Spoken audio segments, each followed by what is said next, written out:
আনন্দপুর গ্রামে এক গরিব তাঁতি বাস করত।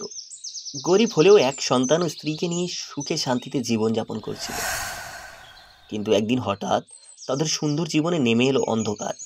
দাদা, আমার স্ত্রীর শাড়িটা কখন দেবেন?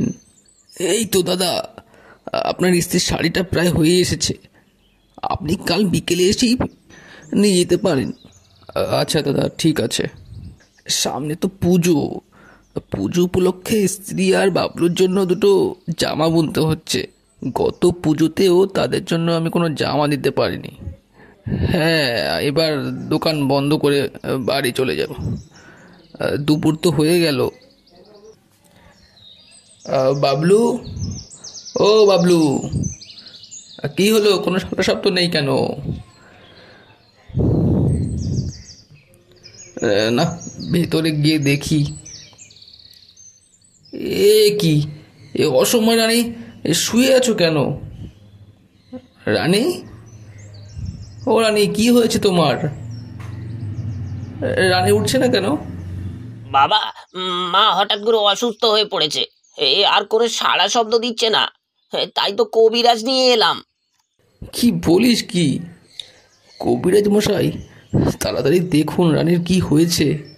হ্যাঁ হ্যাঁ, দেখছি। অবস্থা তেমন ভালো না, পুরো শরীর জ্বরে পুড়ে যাচ্ছে। আমি কিছু ওষুধ দিয়ে দিচ্ছি, এগুলো আপাতত খাওয়ান। কবিরাজ মশাই, রানী সুস্থ হয়ে যাবে তো?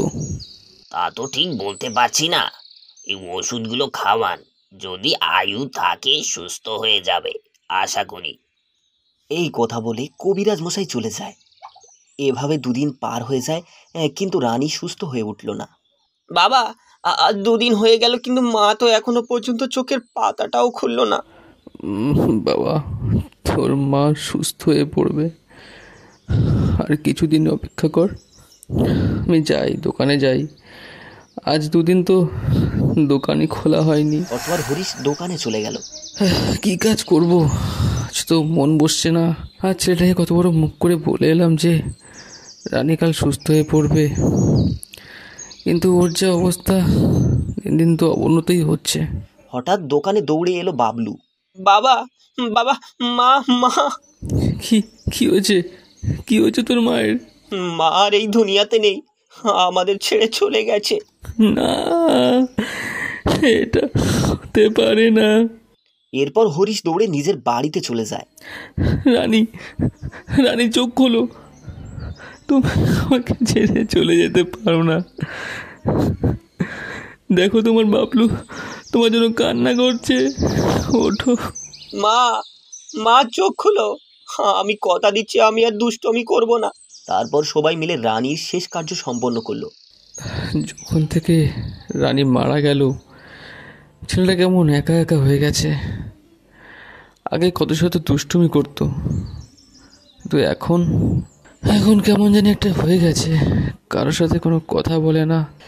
না, ছেলেটাকে দেখাশোনার জন্য কাউকে একজন দরকার। অতবার হরিশ নতুন একটা বিয়ে করলো। বাবলু, এই হলো তোর নতুন মা। আজ থেকে তুমি একে মা বলে ডাকবে।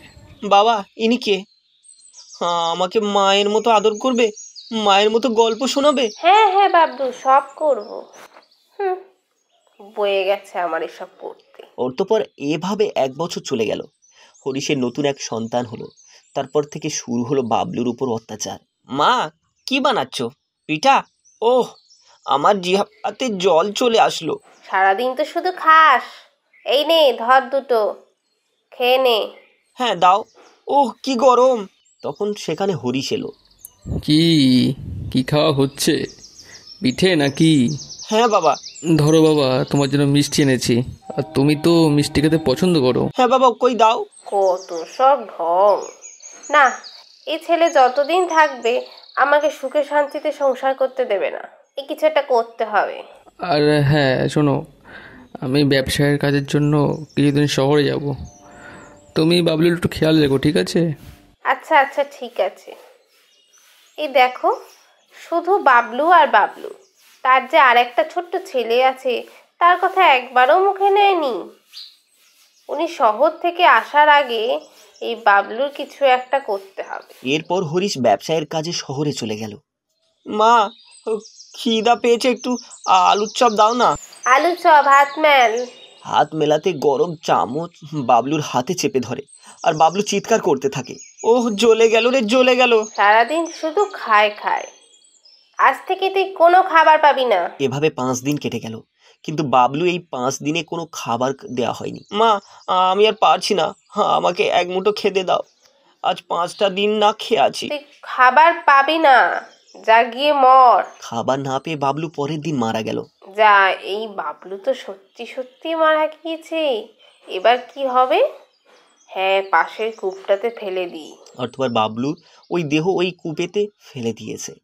এবার শান্তি। হরিশ এলে বলবো যে বাবলু কোথাও চলে গিয়েছে, আমাকে কিছু বলে যায়নি। অর্থবার এভাবে কিছুদিন চলে যায়। একদিন রাতে হরিশ শহর থেকে ফিরতে লাগলো, হাতে 2 হাঁড়ি মিষ্টি নিয়ে।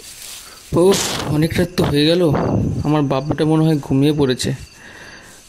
না না, আর একটু তাড়াতাড়ি যাই, আর একটু তাড়াতাড়ি পা চালাই। হাঁটতে হাঁটতে এক পর্যায়ে হরিশ যখন গ্রামের বাঁশ বাগানে ওই জায়গায় চলে এলো, হঠাৎ বাবলুকে দেখতে পেল। আরে, ওইখানে বাবলু না? কিন্তু এত রাতে বাবলু এখানে কি করছে? বাবলু, ও বাবলু! হরিশ সামনে এগিয়ে যেতে সে উদাও হয়ে যাচ্ছে।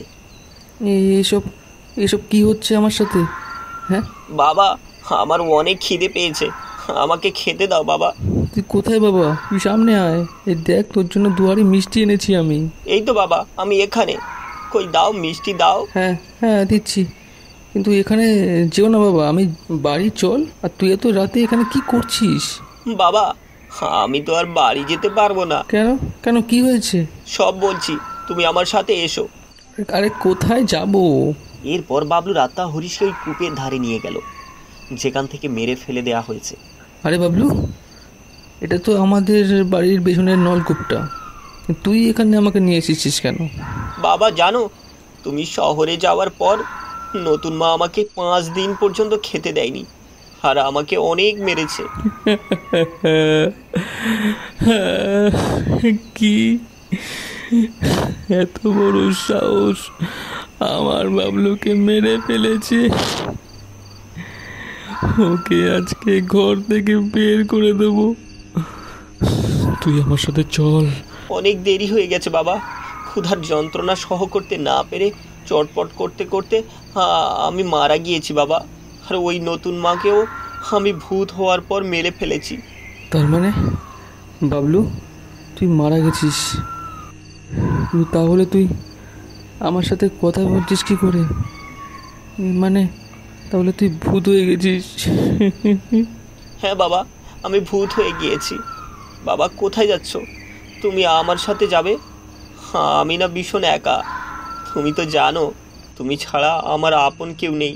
তুমি চলো। না, এটা হতে পারে না। তোর আত্মাকে মুক্তি দিতে হবে। আমি কথা দিচ্ছি, মুক্তি দিয়ে তোর সাথে যাব। অর্থবার হরিশ কূপ থেকে হরিশের লাশ উঠিয়ে শেষ কার্য সম্পন্ন করলো। মাফ করে দিস বাবলু, তুই ক্ষুধার যন্ত্রণা ছটফট করতে করতে মারা গেছিস, সব আমার জন্য হয়েছে।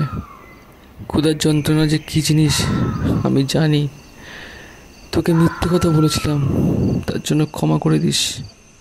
শেষ কার্য করার পর বাবলুর আত্মা মুক্তি পেয়ে যায়।